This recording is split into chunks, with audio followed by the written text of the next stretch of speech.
Привет на всички хора, това е новия ми YouTube канал. Това е моя си профил от 20-та година и това е новия ми YouTube канал. Не можах да си възвърна стария всъщност, но се върнах да играя отново Lady Poplar и реших отново да заснемам клипове. Беше много интересно миналия път.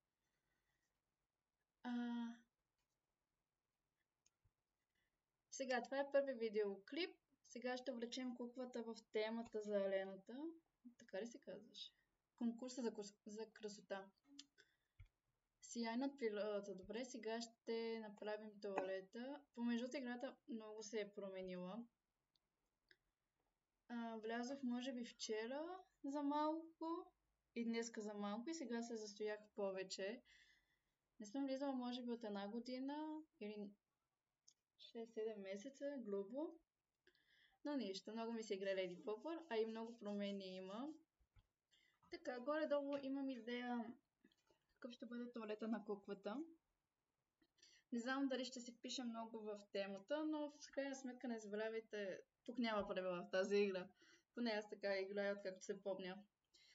Ако нещо ви хареса, го слагайте и защо не бъдете в рамка. Не е готино.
Добре, куклата ни е готова. Нека да видим колко победи ще вземе. Което всъщност няма никакво значение. Нека първо малко да оценявам. Помежду другото отново всеки слага всичко каквото има от гардероба си върху куклата. Окей, тук има нещо различно. Ето това.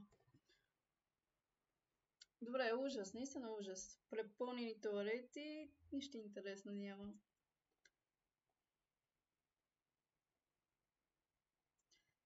Честно казвам, някой път е изключително скучно да оценяваш и да играеш извършно на този конкурс.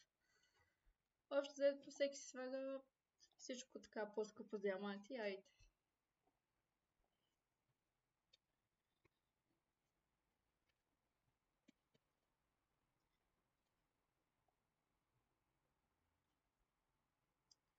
Добре, това със сигурност няма да е. Ето това е моето. Добре, тук има нещо интересно. Ами добре, това е по-добре. Окей, тук ми харесва.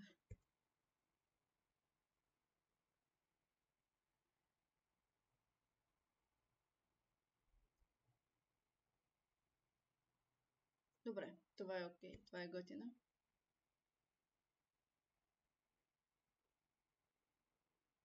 Нека да е това. Добре, айде, тук има... Тук виждам сюжет някакъв.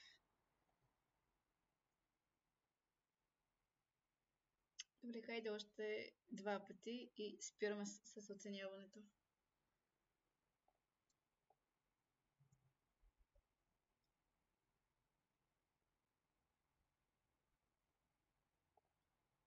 Добре, това беше. Сега идва вече по-интересната част. Аз виждам много сюжет и много смисъл в моят туалет. Дали другите ще го видят, не знам. О, това е готино, това ми харесва. Браво. Този играч е от друга версия на играта. И това също е ново, което не съм го засичала май преди 1-2 години. Май го нямаше. Тоест сега този играч е от версиите там, чужестранните. О, това е готино.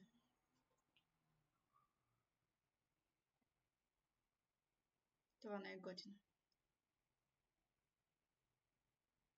Това не ми харесва.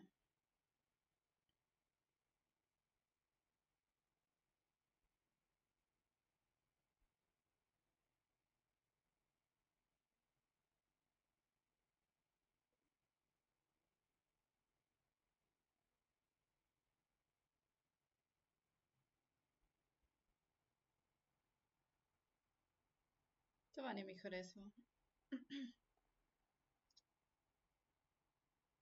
Много скучно. Като цяло всеки втори туалет е с такива елементи.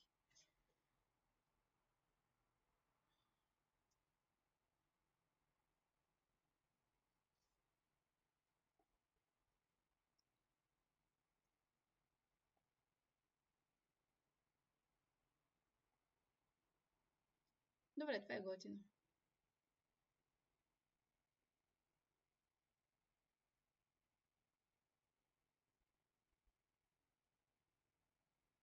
Няма да чакаме. Пак няма да чакаме. Това не ми харесва.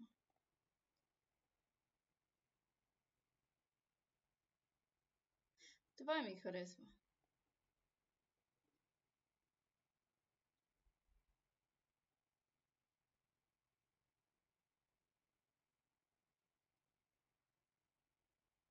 Добре, хайде още няколко пъти и спираме. Че и това става скучно. Помежду другото има много промени в играта, които... Всъщност все още изучавам играта, въпреки че я знам цялата. Като влязох вчера и всичко беше ново. Но това, което най-ме изуми, аз не съм видяла все още всички промени. Те първа разцъквам навсякъде. Но това, което най-ме изуми, ето тук на събитията, нали, вие го знаете съответно, вие играете повече, нали, по-постоянно, докато аз не.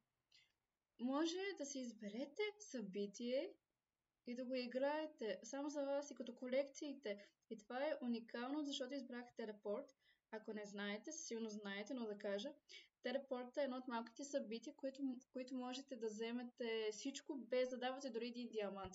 Ако разбирате играта, да е. Това е готино, това го нямаше преди. Нали, имаше колекции, но не и събития. Това е браво на играта. Не го очаквах.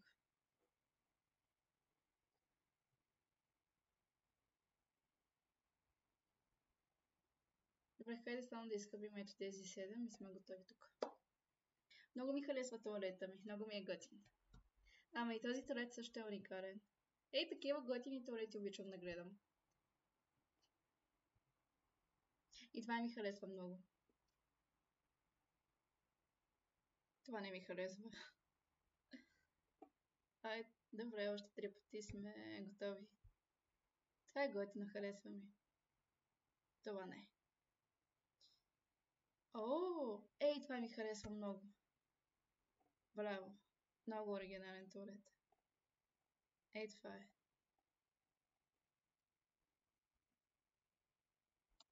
Супер.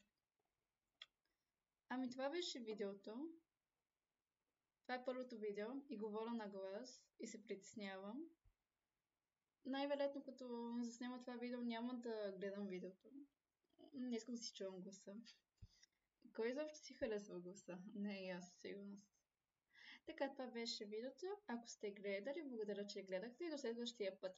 Новото видео най-вероятно ще го кача в понеделник. Да, в понеделник ще има ново видео.